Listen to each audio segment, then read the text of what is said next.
hostile reaction of a grandmother to EPJ's Batang Quiapo cast viral online. Sonia Grace Sagunday for the Good Vibes.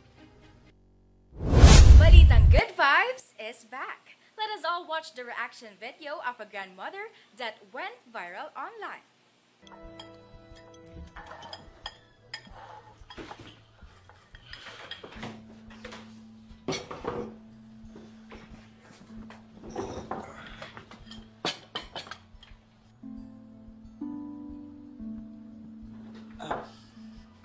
Kain ka.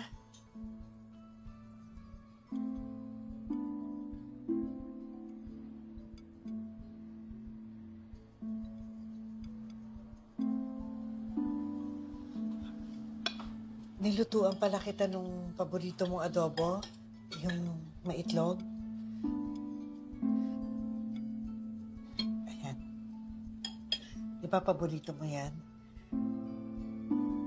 Nilutuan kita ng mas masarap na adobo at may anghanga.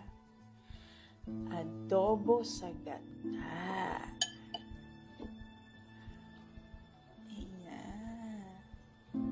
The show FPJ's Batang Quiapo got various reactions after the exciting scenes between Marites, Lena, and Rigor. A reaction video of a grandmother went viral who seemed to be affected by the characters of Rigor and Lena. Yan ang babae niyan, parang nagmamaiging sa buntis, hindi nahihiya. Ay, ako ba galit na galit? Ay kay Rigor at saka kay Lena, na pagpaka... Ano sasabi mo kay Rigor? Bait Hindi naman kasalanan ng asawa niyan si Repin kung dumaganti kay Tanggol. Walang hiya yung Rigor na yan. Sana ay matanggal ka sa pagkapulis. Uy, Nay! Huwag ka ganyan, Nay. Kung naiinis riyan kay Lena. Bakit ba? Magpapabuntis at pinagmamaiging. Ako hindi makapaglalaba at ako'y buntis. Huwag kang mabihis.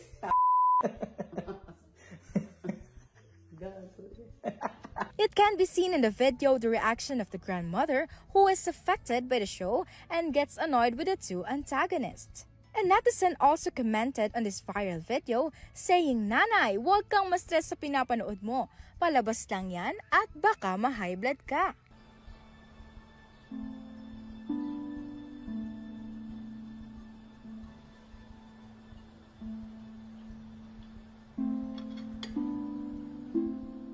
What will happen next between the real wife Marites and the other woman Lena? The question is, who will win Rigor's heart? That's all for Balitang Good Vibes. Want to share feel-good news? Just message our official Facebook account, EuroTV News. I am Sonia Grace Sagunday.